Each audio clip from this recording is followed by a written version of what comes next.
Esta família de Canoinhas levou um susto. Com 29 semanas de gestação, a Larissa descobriu que o Jorge, o bebê que ela espera, sofre de uma hipoplasia que compromete o funcionamento do seu coração. Para garantir que ele sobreviva, ao nascer, o bebê provavelmente terá de passar por uma cirurgia. De todas as instituições que ela pesquisou junto a mães que tiveram filhos com o mesmo problema, o Hospital da Beneficência Portuguesa, em São Paulo, é o mais recomendado para garantir a vida do bebê. Hoje a gente vai conversar com o James, é secretário de Educação aqui de Canoinhas, todo mundo conhece ele pelo trabalho dele. A Larissa tem um trabalho também bem intenso no comércio, com a Aberto Brechó, né? E a gente vai conversar não sobre educação, não sobre comércio, a gente vai conversar sobre família, sobre a importância, acima de tudo, da gente ter as pessoas que a gente ama ao nosso lado, e no caso deles, um bebezinho que ainda não nasceu, mas que quando nascer vai precisar muito da ajuda de todos nós. E eles já estão pedindo seu auxílio agora. Você vai entender na conversa que a gente vai ter com eles. Agora eles vão explicar o motivo de a gente estar aqui. O que aconteceu? A gente já tem dois meninos, né? Um de 6 e um de 1 ano e meio. E a gente descobriu a gravidez com 3 meses e a gente foi para os procedimentos pré-natal normal. Aí a obstetra pediu o pré-natal, que é costumeiro, que ela sempre pede, de um exame do coração. E a gente foi até Joinville. E lá na primeira sessão de exame lá não deu para ver. O bebê estava muito agitado. E a gente achou que não era nada, tanto que a gente voltou para Canoinhas, remarcou por uma semana e ela foi sozinha com uma amiga, porque está tudo bem, né? A gente não tinha essa preocupação. E aí que ela recebeu o diagnóstico, né? Que ele teria uma síndrome muito rara, né, que o coração esquerdo, o lado do coração, o lado esquerdo não estava assim desenvolvido conforme é o esperado. E aí, assim, a primeira mensagem que você recebeu, eu estava no trabalho, ela me ligou muito nervosa, chorando. A gente pensou as piores coisas possíveis no cenário. A gente não vislumbrava o que a gente vislumbra hoje. A gente não sabia o que fazer, ela só chorava, daí ela retornou para Canoinhas, a gente conversou, e a gente começou a buscar informações sobre isso. E aí a gente começa a ler no Google, assusta algumas coisas que tem no Google. Então a gente teve que procurar os médicos, né? E a gente foi até Curitiba, né? Porque sinaliza o próprio médico que fez o exame, sinalizou, olha, vocês precisam de um hospital referenciado para isso, porque não podem nascer em Canoinhas, vai precisar de UTI, possivelmente vai precisar de uma cirurgia quando nascer. E não deu muitos detalhes. E a gente procurou um cirurgião em Curitiba. Esse cirurgião nos passou todo o prognóstico, colocando que é uma síndrome rara e grave. Então, hoje ela acontece a cada 1000 nascimentos, acontece uma vez. É congênito, não há nada que a gente tenha feito, por exemplo, de descuido, de qualquer coisa da nossa saúde que possa ter ocasionado, é genético mesmo. É uma loteria ao contrário, infelizmente o nosso bebê teve isso, como alguns têm no Brasil e no exterior. E aí em Curitiba a gente conhecia um pouco, né, da síndrome, vai precisar passar uma cirurgia, quando nascer vai precisar passar já para alguma cirurgia no 3º ou 4º dia, né, e aí depois com 3 meses e depois com 3, 4 anos. Então são 3 cirurgias. Essas cirurgias elas são feitas em Santa Catarina, no Paraná, no Rio Grande do Sul, Porto Alegre, né? São Paulo, Fortaleza, são 7 locais no Brasil. Mas São Paulo é a referência. Esse Hospital Beneficência Portuguesa, onde a gente está lutando para chegar até lá, ele é referência mundial. E os equipamentos que esse hospital tem, outros não têm no Brasil. Joinville, por exemplo, se o nosso bebê nascer, precisar fazer a cirurgia, não existe uma máquina que faça o trabalho do pulmão e do coração. Ele teria que ser transferido daí sim para São Paulo. Então, o risco no transporte seria muito grande, ele poderia não suportar esse transporte. Por isso que a gente está fazendo de tudo para que ele nasça em São Paulo, né? É caro, é um centro de referência, por isso de toda essa campanha para envolver muitas pessoas, porque a gente conheceu outras histórias, né, de pessoas que passaram pela mesma coisa e conquistaram. E quando você tem, né, de 60%, 70% de chance de vida num local e você encontra um centro de referência que já passou de 92%, segundo o médico, né? Porque a gente teve todo o atendimento já lá em São Paulo, que já conversaram conosco, que passa de 92%, né? Eles vão atualizar isso, mas está quase chegando numa cirurgia exitosa, que as crianças que nascem, elas têm uma projeção de vida. Mas tudo isso vai dizer quando ele nascer. Então não tem hoje como falar as chances de vida dele. O fato é que ele precisa nascer no hospital de referência, precisa passar por uma cirurgia já no 4º dia e com 3 meses, né? E é esse tempo que nós provavelmente vamos ter que passar com ele lá, né? Em São Paulo. Ele fica internado esses 3, 4 meses lá. E é tudo isso que faz a diferença, porque, digamos, em outros locais a gente já teria alta após a primeira cirurgia. E lá, esse manejo que eles têm, né, pós a cirurgia, isso ajuda muito a questão da sobrevivência das crianças, porque se você tirar uma criança do hospital, o risco, né, de uma infecção, de pegar alguma outra coisa é muito grande, né? E acompanhando todas as mães que tiveram seus filhos que estão bem, tem um menino de 20 anos, que ele vive com meio coração, que até então ele passa a vida inteira com meio coração até conseguir um transplante, né? Mas ele tá bem, joga futebol, ele tem uma vida normal, assim. Então, nisso a gente se apegou muito. Vai ser o caso do Jorge. Ele vai ter que ficar numa fila de espera para um transplante de coração. Isso. Futuramente, se ele passar pelas 3 cirurgias, se for necessário as 3 cirurgias. A gente já, com a ajuda das pessoas, a gente já conseguiu consultar particular com os médicos em São Paulo, que são os médicos que vão nos atender lá. Nós temos um plano de saúde, porém a gente não sabe se vai conseguir ser atendido pelo plano. O plano já deu a negativa para nós. E a gente vai entrar com uma liminar judicial, que só assim a gente vai tentar. Existe a possibilidade de conseguir, existe a possibilidade de não conseguir, por isso a gente fez a vaquinha. Que algo foge totalmente do controle, né? Mas assim, a gente está acreditando realmente, a gente não consegue nem pensar na possibilidade de que ele não vai viver isso. A gente está se apegando realmente nas crianças que a gente já viu que estão bem e que levam uma vida praticamente normal. É uma cardiopatia congênita e ela é uma das mais graves, a segunda mais grave que uma criança pode ter. Até tivemos em Canoinhas o caso do menino Anthony, né? Conversei com a mãe dele, com a tia, com a avó.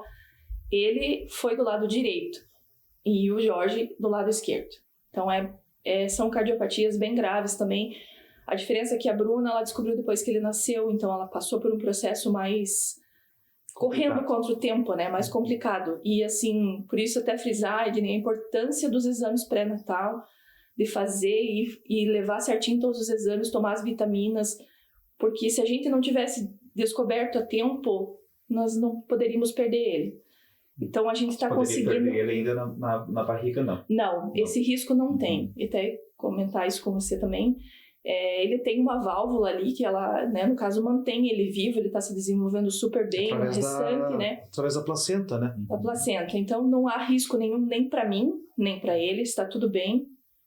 Hoje eu faço uso do oxigênio 8 horas por dia, que foi uma recomendação do médico também, para que ele tenha uma melhora no quadro assim que ele nascer. Não tem cura, o coração não vai conseguir refazer essa parte, digamos, que foi mal formada do lado esquerdo, mas aí com as cirurgias eles usam o lado direito, e foi o que o cardiologista nos informou.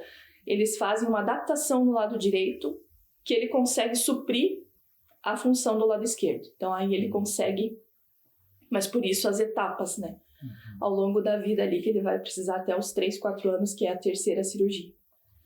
Então a gente está muito, assim, otimista, firmes na fé, principalmente, assim, em família, todo mundo se uniu e tá todo mundo rezando, todo mundo mandando boas vibrações, boas energias, oração, estão contribuindo, muita gente ajudando, a gente fez rifa também, todo mundo contribuindo, então só agradecer a cidade de uma forma já, sem mesmo ter alcançado o valor, mas por todo esse movimento já, enfim, estão se organizando para pedágio também, então é um sentimento assim, uma gratidão que não tem palavras, assim, a gente como mãe que está carregando filho, assim, de todo mundo se doar dessa forma não tem palavras para agradecer, de verdade.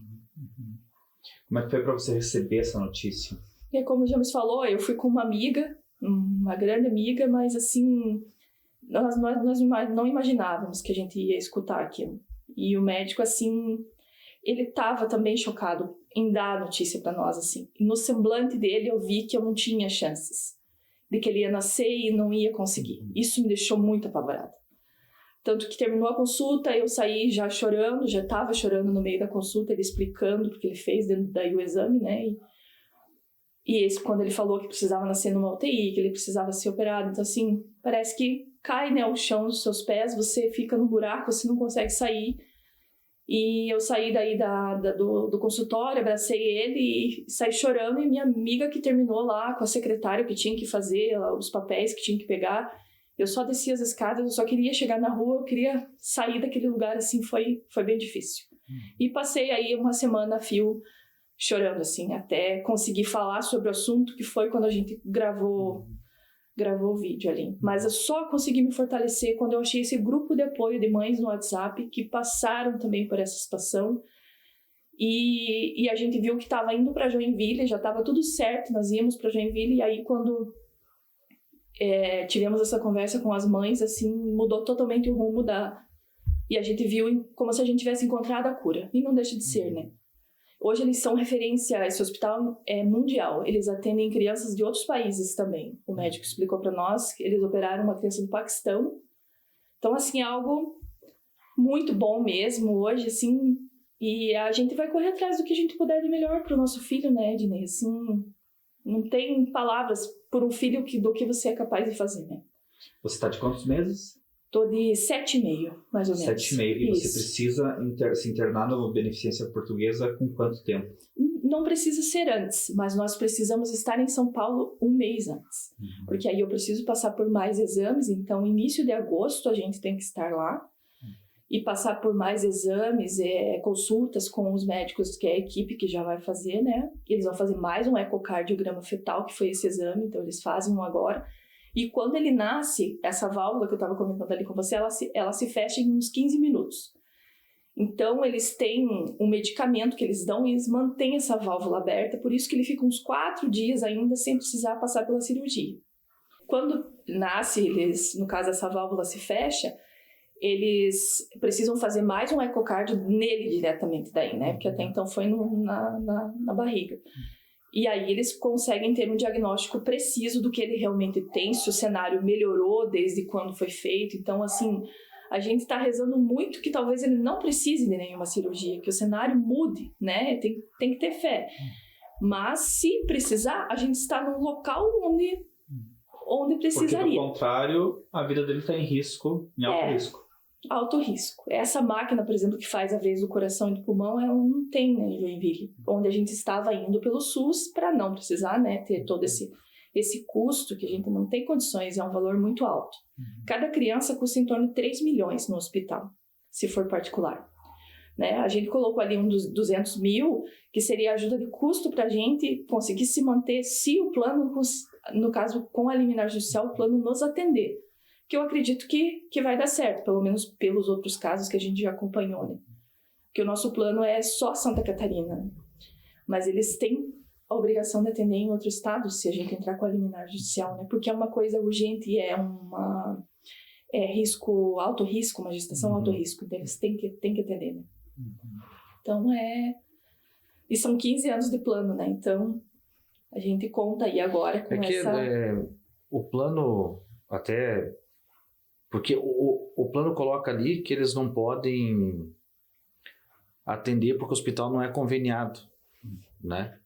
Então, a nossa ação, que os advogados vão entrar, é no sentido de que nós pagamos um plano e na hora da emergência você não poder usar porque eles não se conveniaram a um hospital com essa alta complexidade. Então, é nesse sentido que a gente tem alguma jurisprudência já disso aí, que a chance da gente ganhar a ação é grande, mas também a chance de você perder e depois estar recorrendo, tudo isso são custas, né?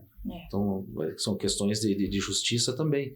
Então, o importante é falar de tudo isso que a gente tem recebido a manifestação de muita gente, inclusive de fora da cidade, pessoas que querem ajudar com estadia lá, muitas pessoas colocando em oração, independente da religião, com pessoas com valores financeiros que a gente nem imaginava, né? Pessoas que se juntaram em grupos e já estão fazendo, alguns preferem fazer na vaquinha, outros têm procurado um Pix que a gente tem especificamente para essa conta, porque a gente quer ter o máximo de transparência, que as pessoas estão ajudando, que esse recurso vai ser para custear o nascimento do Jorge, todo o tratamento que ele vem a ter ao longo, principalmente nesses períodos, nesses meses aí, ele precisando dessa cirurgia, pelo menos aí uns 6 meses, não menos que isso, a gente tem que estar em São Paulo. A Larissa está deixando do trabalho dela, vai viver pro Jorge. Eu vou estar intercalando viagem para lá e voltando para o meu trabalho aqui, que eu não posso sair também, né? Nós temos mais 2 filhos que vão ficar aqui com a nossa família, então eu também não posso passar todo o tempo lá, a gente vai fazer trocas, vai dar toda essa logística de ir para São Paulo para voltar, e é isso que gera as custas, por isso que é essa campanha. A campanha não é para nós se mantermos, é para manter o Jorge vivo e que ele possa ter uma vida, né? E a gente acompanhando isso, a gente vê tantos casos que tem e quantas pessoas são solidárias, e como a nossa cidade, Ednei, isso é bom falar, as pessoas são muito solidárias aqui. Eu sempre trabalhei no setor público, sempre vi as pessoas se ajudando, mas eu não tinha noção de, assim, como a maioria das pessoas da nossa cidade, da região, aqui são muito solidárias, olham pelos outros.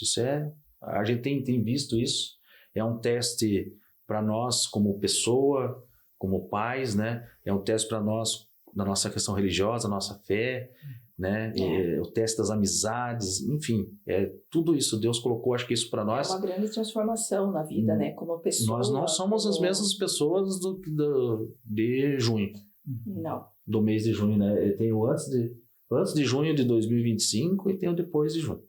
Nós somos outra pessoa, nós temos outro olhar de vida. Que é muito fácil ter fé quando as coisas estão bem, né? E depois, a gente nunca passou, graças a Deus, na minha família, ninguém, nem o Jones, a família dele também não, por uma situação assim como essa. Então, assim, ao mesmo tempo que no início a gente pensava por que Deus colocou isso no caminho, hoje eu acho que eu agradeço, porque assim, é uma oportunidade da gente ser uma pessoa melhor, ser uma família melhor, e olhar as outras pessoas que também precisam de muita ajuda. A gente pensa muito, tô trabalhando, vivendo, né, pago minhas contas, vivo minha vida, mas tem muita gente com história muito difícil que enfrenta batalhas. Aí a gente tem visto tantos casos já aqui na cidade mesmo, né? Então, assim, acho que é uma forma de você ver que você não vai levar nada disso, porque hoje se pudesse vender a roupa do corpo aqui pra gente poder juntar esses 200 mil pra estar lá, e eu faço isso mesmo, né? Eu acabo vendendo às vezes a roupa do corpo ali no brechó mesmo, pra poder... Mas, assim, o brechó também tomou uma causa, né? Que agora é isso, não tem fins lucrativos, é manter ele lá, e eu acho que a visão sobre vida também financeira muda muito, né? A gente não quer luxo, a gente quer sobreviver e dar uma boa qualidade de vida para os nossos filhos, mas eu acho que o que sobra, a gente pode... E nem o que sobra, talvez o que você tem no teu orçamento, você consegue ajudar muita gente. E não faz falta. Eu vi aquele rapaz da polícia militar, eu ajudei na vaquinha dele, eu nunca imaginei que eu ia precisar. O Anthony, há quantos anos foi atrás? 6 anos. Eu vendia fruta e verdura na época, eu fiz acho que umas 10 caixas de fruta e verdura, eu ajudei com R$700 na época. O Anthony, a cidade inteira se mobilizou. Eu nunca imaginava que eu ia ter um filho um dia e ia precisar desse dinheiro. Então você faz de bom coração, e eu acho que a vida é isso. Não vamos levar nada daqui, né, gente? Certo. Deixa eu fazer uma pergunta. Os 2 meninos que vocês têm que idade? 6 anos e 1 ano e meio. Eles, de alguma forma, sabem da situação? O D6 sabe. Tá rezando, fazendo a novena junto com a gente. Era isso que eu ia perguntar, como tem sido pra ele saber... A gente contou pra ele que ele tem um problema, o irmão tem um problema no coração e que vai precisar passar por uma cirurgia, o pai e a mãe vão ficar fora da cidade, os meus pais moram em Monte Castelo, vão vir ficar com eles aqui, a dona Anitta e o seu Vilmar estão aqui pertinho também, vão dar esse socorro pra gente, as minhas irmãs, enfim, toda a família. E ele sabe, assim, ele é muito carinhoso com a situação e reza junto com a gente. Todos os dias a gente faz a novena, ele está participando, assim. Até isso mudou muito aqui. Que a gente rezava cada um num canto aqui em casa, no momento que podia. E hoje é tão bonito, a gente se ajoelha aqui e reza na TV a novena de São Jorge. Então, assim, agradecer ao Jorge por estar trazendo tudo isso para a nossa vida, assim. O fato dos meus pais virem cuidar dele, talvez a gente consiga trazer eles embora para Canoinhas.